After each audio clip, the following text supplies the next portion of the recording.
It's time for today's travel and cruise industry news. With the latest from travel and cruises around the world, here's your host, Chillie Falls. Hey, good morning. Welcome to Travel and Cruise Industry News on this, the first day of August, 2020. Kind of a busy day, a lot going on this morning. Of course, we've got the weather situation down in the Bahamas and Florida is the main story. But there's been several other things going on this morning, too, that I'm trying to follow up and track down. And so we'll see. It's going to be a little bit on the busy side this morning. But anyway, welcome to each and every one of y'all that are here on this Saturday morning here in Central Virginia. We're going to have another hot day today up in the 90s. Of course, they're talking about some thunderstorms later. And a possibility that we're going to get some weather from the system in the early part of next week as it moves up the coast. But we'll have to wait and see. There's still a lot of stuff to deal with Hurricane Isaias. Now, before we get started on that, my friend Jim Cantori fussed at me and said, look, man, you're slurring it. You got to get the pronunciation right. So Hurricane Isaias, I was trying to cut out that little small syllable in there. But anyway, that's, of course, the main thing going on this morning. And as of the 11 o'clock update that came in just a couple minutes before I went on air, it has slowed down a little bit. It's moving about 12 miles an hour now. The wind has also dropped, so it's weakened just slightly, but it's still a Category 1 hurricane. 80 mile an hour winds. The pressure is 987 millibars.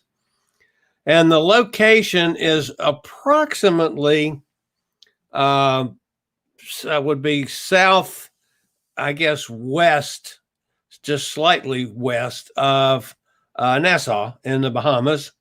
And she's still cutting through the Bahamas.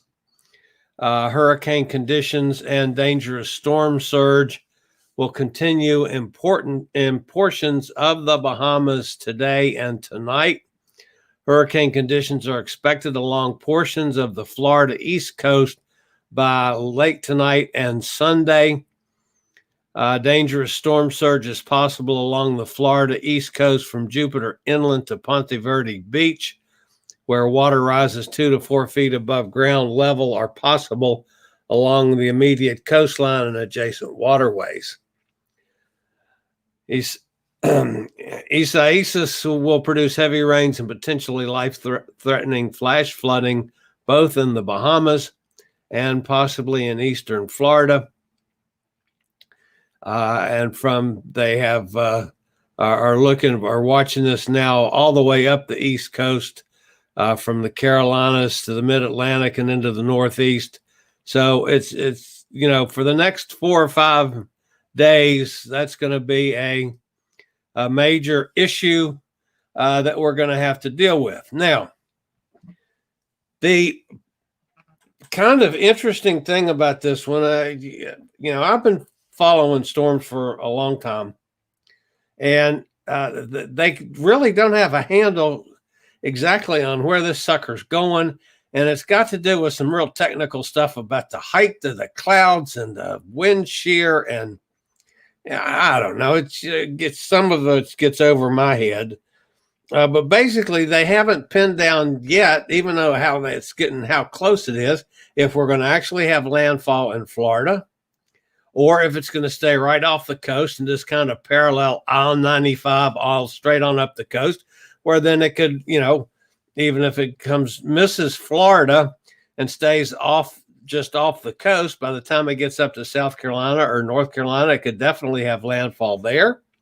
And of course, they're looking at it on into the early to mid part of next week, going on up to New York and New England and on up the way.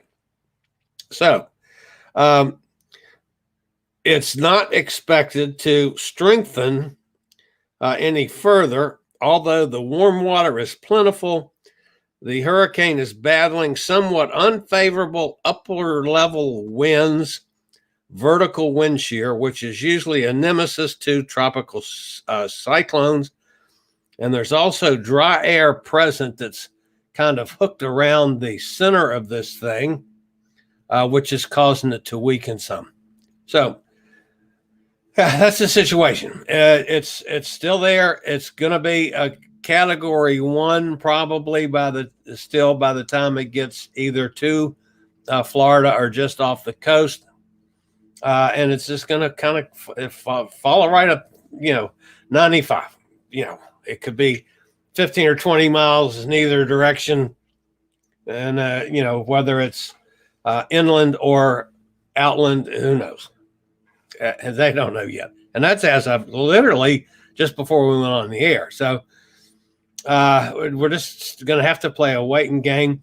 If any of you guys are down in Florida, I was trying to get a message to Bonnie this morning down in Lake Worth. And for some reason, I could not contact her. But anyway, any of you folks are down in Florida, if you have felt anything so far from Hurricane EC, come on, tongue. Hurricane Isaias. I had it right the first time. Isaias. If you've witnessed any of the outer bands or wind or anything, drop us a comment. Let us know what you've got going on so far down there in Florida. So, at any rate, that's what is going on with the storm. It's going to go up the coast. Who knows where it's going to have landfall?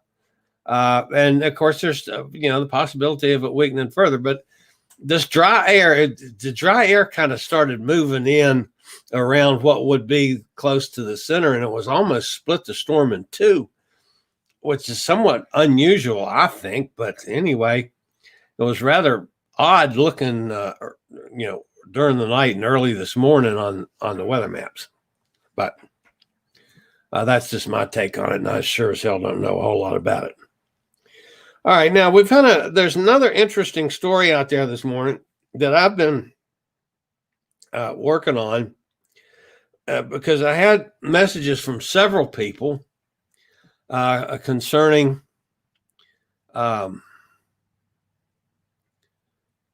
Hurtigruten. There are some reports about Hurtigruten's first cruise that they took. And quite frankly, folks, let me back up and tell you this. There's a report out there that comes from a source that I have had problems with over factual accuracy. Even though this person is a lawyer, I have caught several of his stories in the past which have been factually inaccurate. So when I saw that that's where this one part of the story came from, I did some further checking on that, and I'm not real sure about the truth yet about what's going on. The bottom line was they sailed this cruise last week.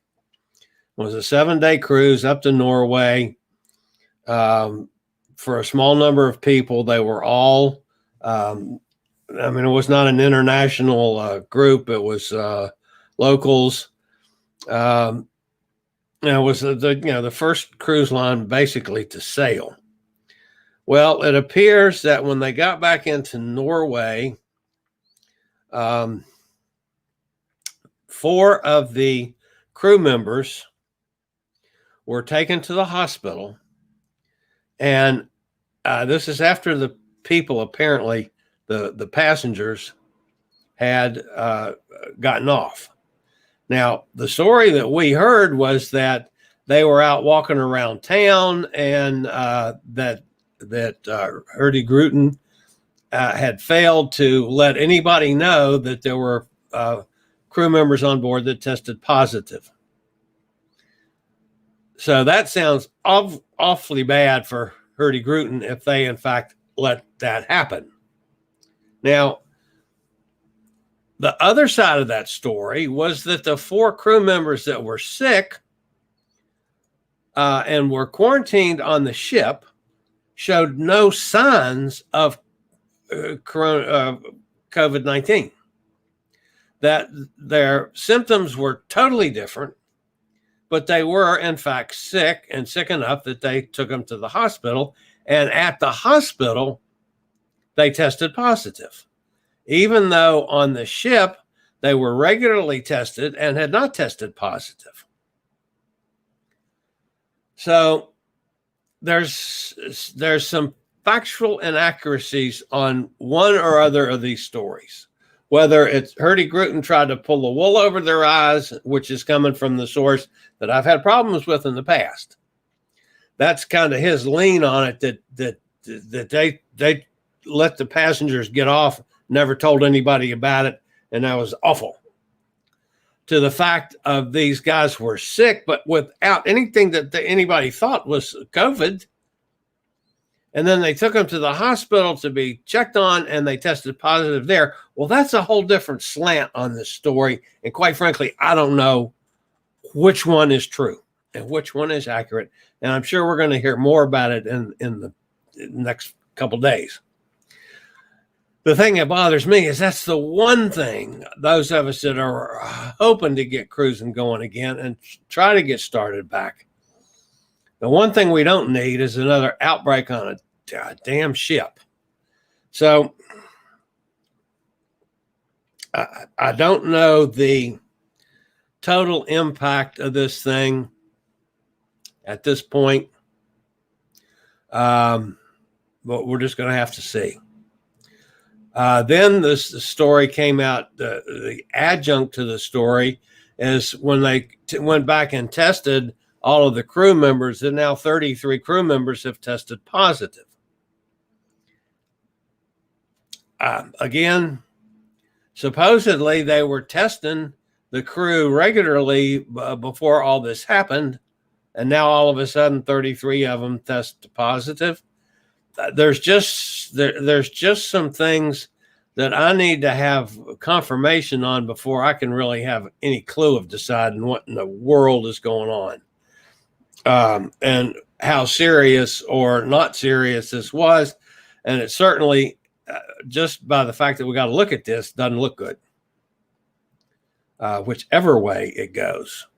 Because something has happened, and there were crew members that are now in the hospital that were positive. So that much is we know about.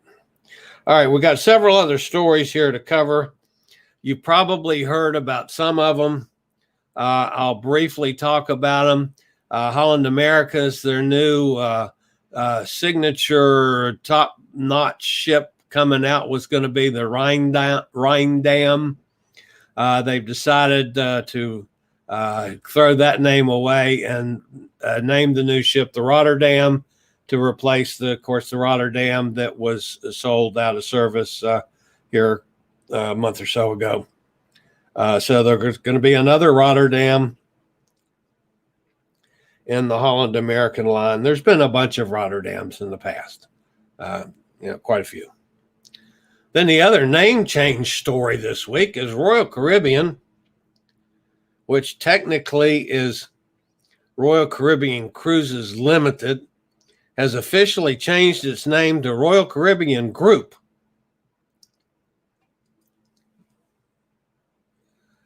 I don't know why. That's just, what the hell? I don't understand sometimes what these companies are doing. Everybody knows them as Royal Caribbean to start with. So now they've changed it to Royal Caribbean Group. We all know that Royal Caribbean owns 3 cruise lines. Yeah. So anyway, Royal Caribbean Group. That's Allure of the Seas, one of Royal Caribbean Group's ships. So, all right. Another story this morning is not such a good story. A Munich base, FTI Cruises, a member of the FTI group, is closing and a restructuring of its parent company sparked by the COVID pandemic. Their lone ship, the Berlin, is for sale for about $2.5 million. I think it's dollars. I'm not even sure if it's in dollars or a European. I don't know. It's cheap for a ship. It was built back in 1980. In all probabilities, it's going to be scrapped, but it is reasonably cheap. And they have a group of several things, and it's all they went belly up. We've lost another one due to the pandemic. So that's and again, that's a German-based group. Here, we in this state don't know a whole hell of a lot about them. So, Sandals Resort, and probably the only really good news story this morning. Sandals Resort International, which was among the first hotel companies to relaunch as the region's tourism industry reopened, is planning to reopen more resorts in the region.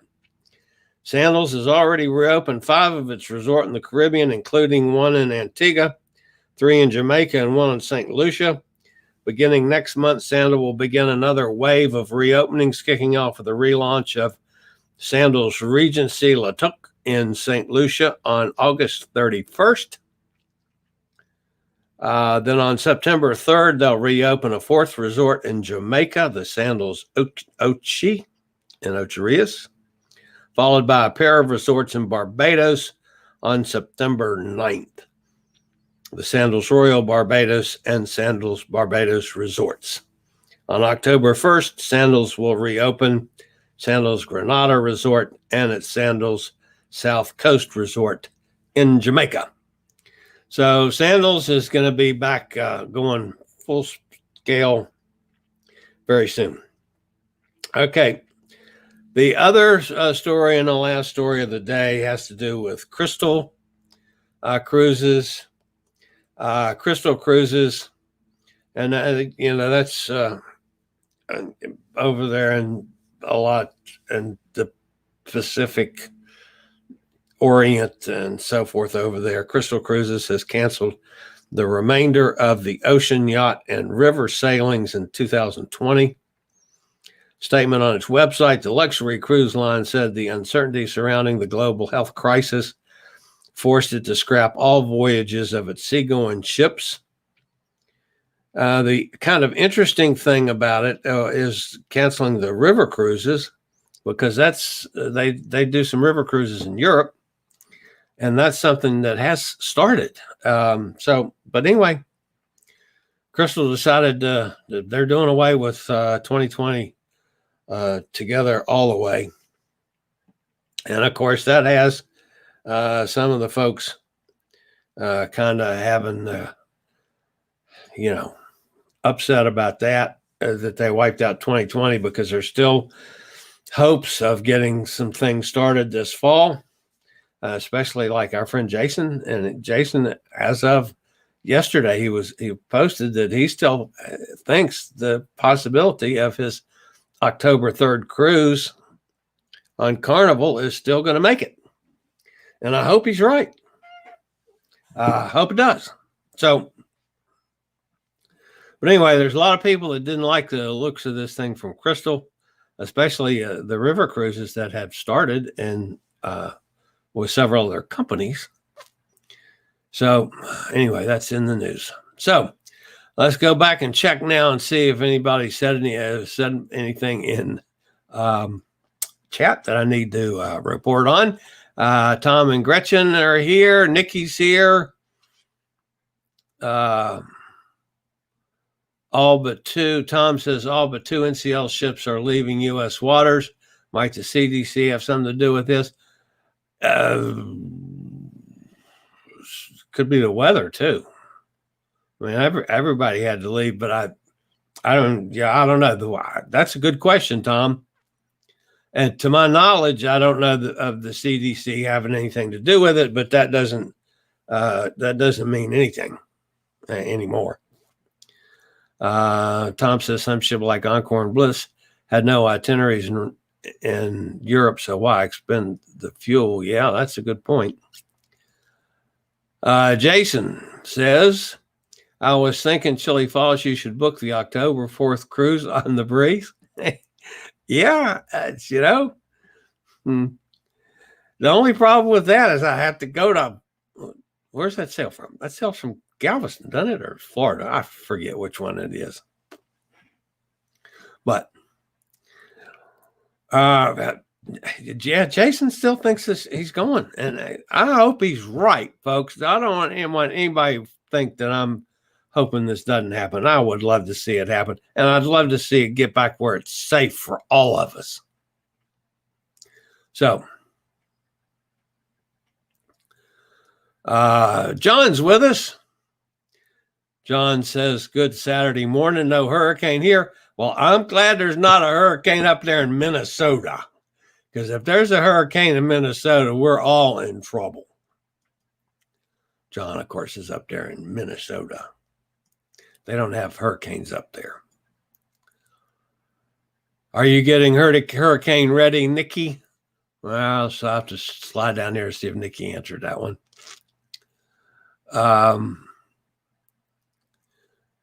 course, everybody's talking about my lack of pronunciation on Isaias.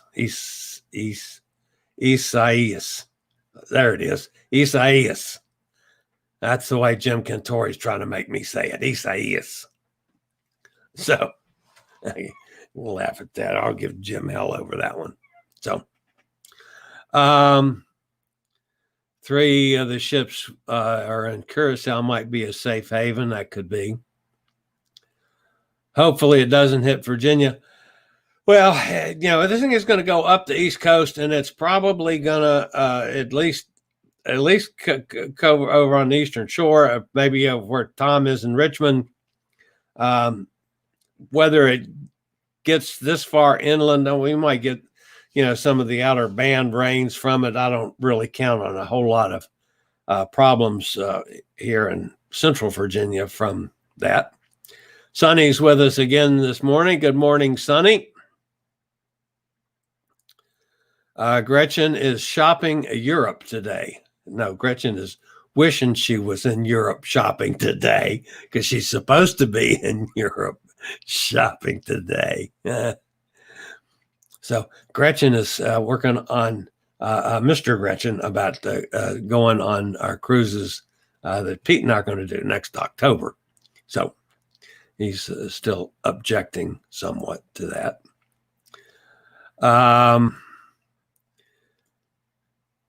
Nikki says, Gretchen, yes, we are lowering the level of the pool in anticipation of the rain and bringing in patio furniture. We have water and plenty of toilet paper. We're ready. That's awesome. Is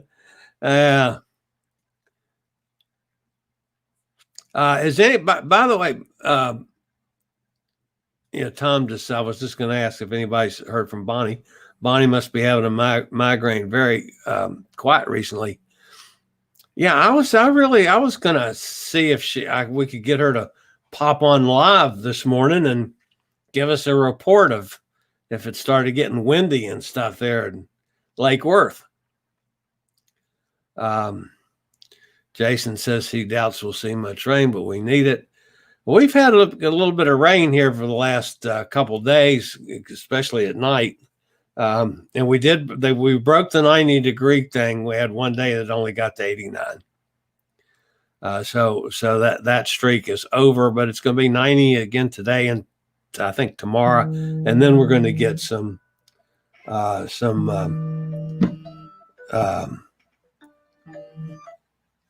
cooler weather. Emily's here up in New York. Isaias could get up to Emily and give her some rain up there by the middle of next week. Let's see. Gretchen says it's raining there light. Of course, that's in Ohio. Again, that's not hurricane stuff. And Jason says, talking to Jim Walker, what a joke. Yeah,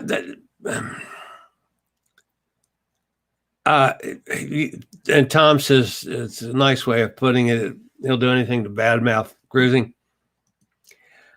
Well, I've just had some issues with his facts, and if you think a lawyer would write, would fact check what he does, and so, and again, I'm not at all sure we've gotten to the truth of this thing with Hurtigruten at all, and of course, it's not a good thing at all, one way or the other, but we'll see. Cruising doesn't need ships going out and people getting sick right off. Sonny, you're absolutely right with that one. It's a bad situation up there. Whatever was the truth and whatever caused it, that you did this little cruise. Everybody wanted to see, and there's problems from it. Especially if this truth is truth that 33 crew members have tested positive this morning. Again, that's not confirmed either, folks.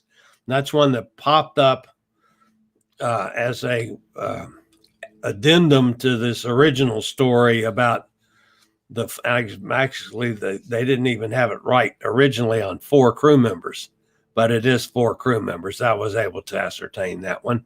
Amy says she's sneaking in. That's all right, Amy. You made it. We're glad you're here. Tom wants your late pass, Amy. He's got some spaghetti noodles ready to beat you with for being late. So, okay, Sonny, everybody's saying hi. Sonny booked an NCL cruise for 2021 using Cruise Next Search. Nice. Glad to hear you got one booked.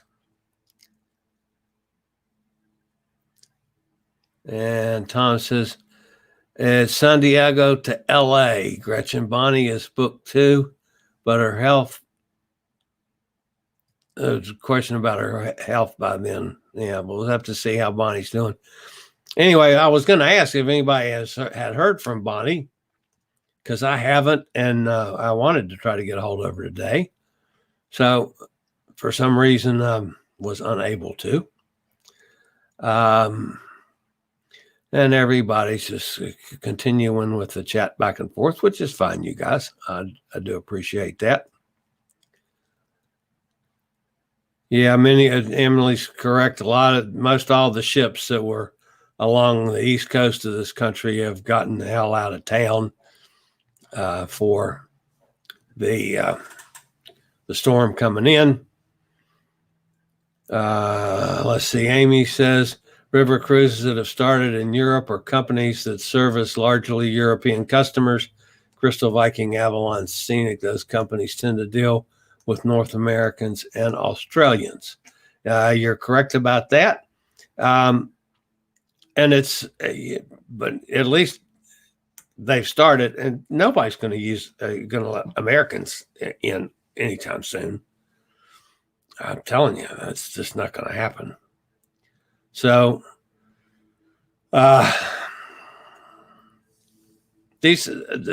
countries that have tried opening up, one of the reasons that the Bahamas has waffled back and forth from their opening up is because a whole bunch of Americans went over there as soon as they opened their borders, and they had this huge spike in cases from the Americans bringing crap into them. So we've got to get a handle on this. I was watching an interview this morning that says, look, if you guys would take 3 weeks and get everybody in the country to do things right, as far as wearing your mask and socially distancing and proper sanitization of the hands and so forth, and stay away from groups inside, all the right things. If everybody in this country do it right for 3 weeks, you'd have things turned around. So, but they're just not going to seem to do it. So until somebody can get that kind of policy started, this is just going to keep going and going and going and going. So hopefully we'll get a vaccine one of these days. So anyway, well, that's going to wrap me up for today, folks. Again, I will keep on top of Hurricane Isaias, as I'm sure whenever it gets to land soon, it will downgrade quickly to a tropical storm. By the time it moves up the coast, to get up here to as far up as the Carolinas and Virginia, it's going to be a tropical storm. It's not going to be a hurricane. It's not going to take long, especially since it was down to 80 miles an hour. So in the next update, it could even be dropped down to a tropical storm. But we'll have to wait and see on that one. It's getting close. So, and again, they don't expect it to strengthen any. So that's the main thing. All right, guys, that's going to wrap me up for today. You guys have a wonderful weekend. And again, if you're in the path of Hurricane Isaias, stay safe and try to stay safe and healthy as you can, folks. Remember, wear your mask and socially distance and wash your hands a lot and all that stuff, and don't get in globs of people inside. That'll be a main thing. So that wraps me up for today, folks. You guys have a great weekend. One other thing before I go, almost forgot. Sunday, our show from Sunday with Pete and John, the Cruise Amigos from London. My guest that we had lined up for Sunday had to beg off until next Sunday, and that's Vice President of Sales for Virgin Voyages. Will be our guest a week from tomorrow. My fallback guest, which was going to be tomorrow, is down there in Florida and was worried about the storm causing problems. So I have not talked to Pete this morning about what we're going to do tomorrow. The one thought was we would just not have a show tomorrow, and I think we need to have a show. I mean, even if the three of us go on and just, are silly for a few minutes, and so everybody knows we're still there. Tell them why we didn't have a guest. I mean, it's there's no, when you get the kind of guests we've been having lately, you have to expect that sometimes things don't work out the way you hope for. So I think we'll, at least I'm going to vote that we have a show tomorrow, even if it's a short one. But we'll see. I'll talk to Pete about that. So anyway, right now, unless something changes in the next little bit, we don't have a guest for tomorrow, but we're going to have a huge, big guest next week again. So we'll keep you posted on that one. All right. So that's it for me for the weekend, folks. I will keep you posted with breaking news should it be necessary. And everybody out there, stay safe. Have a great weekend. I'll see you next time on Tuesday. Thank you for watching today's Travel and Cruise Industry News. Join us every Tuesday, Thursday, and Saturday morning at 11 a.m. Eastern for another episode. Travel and Cruise Industry News is a production of Chillie's Cruises.